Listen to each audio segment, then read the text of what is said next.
मंदिर की आत्मा। गांव बापस्ती की पहाड़ी पर एक मंदिर था जो कई वजहों से प्रसिद्ध था। बापस्ती के परिवारों में आपसी सौहार्द बना हुआ था। इसकी वजह उस मंदिर को ही बताया जाता है। अरे ओ विमला, ये इस मंदिर की कहानी क्या है रे? अरे ये मंदिर इस गांव के लिए बहुत ही शुभ है। अरे शुभ तो है, तो फिर भी लोग इस मंदिर से दूर क्यों रहते हैं? ये इतना वीरान क्यों रहता है?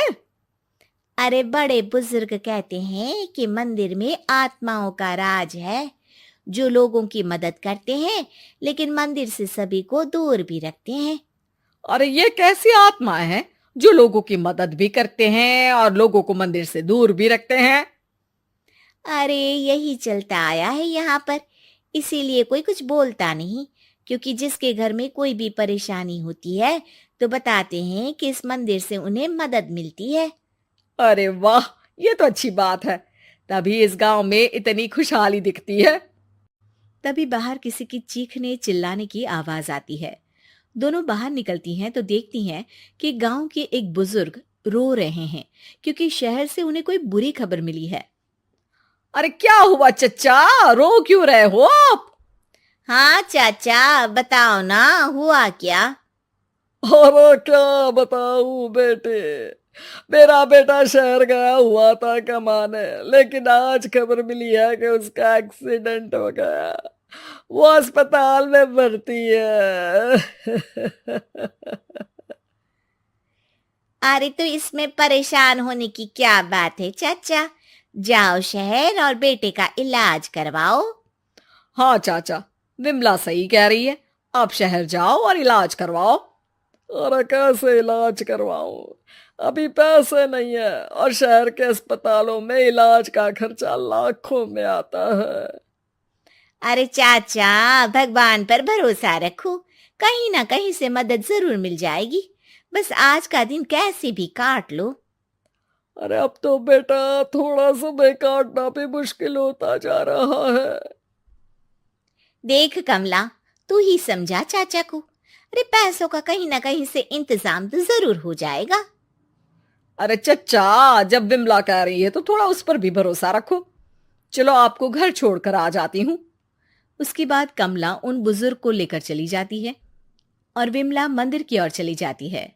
विमला मंदिर की सीढ़ियों पर चढ़ते हुए दूर से नजर आती है। उसके बाद वो आंखों से ओझल हो जाती है। उसी रात उस बुजुर्ग के घर के बाहर एक थैला रखा हुआ मिला।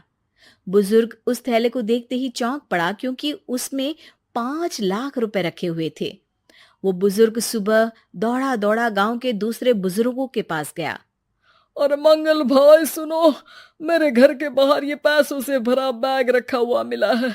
अरे किसका है ये भाई? अरे भैया, मुझे क्या पता। तभी उधर से कमला और विमला निकलती हैं। अरे बेटा सुन तो, देख ये क्या रखा हुआ था मेरे घर के सामने। कमला और विमला हैरानी से देखती हैं। अरे वाह, देख विमला, तूने कहा था ना कि कोई ना कोई मदद जरूर करेगा। अरे भगवान सबकी मदद करते हैं, ये पैसों की मदद भी भगवान ने ही भेजी है। और क्या। अब चच्चा सोच क्या रहे हो, शहर जाओ और बेटे का इलाज करवाओ। ठीक है बेटियों, जो तुम कहो। चलो निकलता हूँ शहर बेटे का इलाज करवाने के लिए। अरे विमला, एक बात तो बता, ये इन्हें मिले तो कैसे मिले पैसे? अरे मैं ना कहती थी कि ये मंदिर सबकी मुसीबतों में मदद भेजता है। अरे वाकई बड़ी पुण्य आत्मा है मंदिर में। सो तो है, लेकिन उनके बारे में लोगों को कम ही पता है। अच्छा, और तुम्हें क्या पता है? अ, जितना पता था वो तो बता दिया। ना रे ना, मैं नहीं मानती। तू कुछ तो छिपा रही है। अरे कुछ ना छिपा रही, जो पता था वो बता दिया। मंदिर से लोगों को मदद मिलती है, बस इतना ही पता है। ठीक है बाबा, अब नहीं पूछूंगी। इसके बाद उसी रात कमला चुपचाप अपने कमरे से निकलती है और मंदिर की ओर चल पड़ती है। कमला धीरे धीरे मंदिर के दरवाजे पर पहुंचती है। अंदर से हल्की हल्की रोशनी आ रही थी। इसके बाद जो वो देखती है वो हैरान रह जाती है। कमला इसके बाद तेजी से वापस लौट आती है। दूसरे दिन सुबह सुबह। अरे विमला, तू तो छिपी रुस्तम निकली। है? ऐसा क्या छिपा लिया मैंने? अरे तूने तो भनक ही नहीं लगने दी और चाचा की मदद भी कर दी। हैं? ये क्या कह रही हो? ऐसा कैसे कह सकती हो तुम? मैंने कोई मदद वदद नहीं की। अरे सब पता है मुझे, कल रात मैं गई थी मंदिर। तो क्या देखा? अरे तुम्हारा पति और कुछ लोग वहां दिखे। बोरियों में नोट भरे हुए थे और सभी नोट गिनने में लगे हुए थे।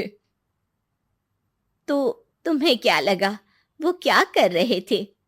अरे मैं समझ गई कि वो लोग कहीं से डकैती कर पैसे लेकर यहाँ मंदिर के पीछे छिपाते हैं।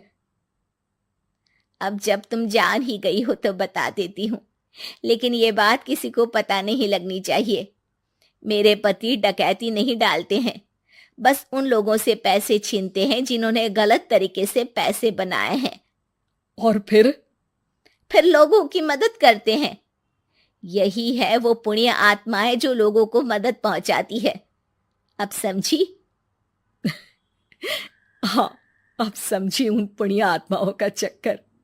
सही है। करते रहो मदद, लेकिन सावधानी से, मेरी तरह कोई और ना पहुंच जाए।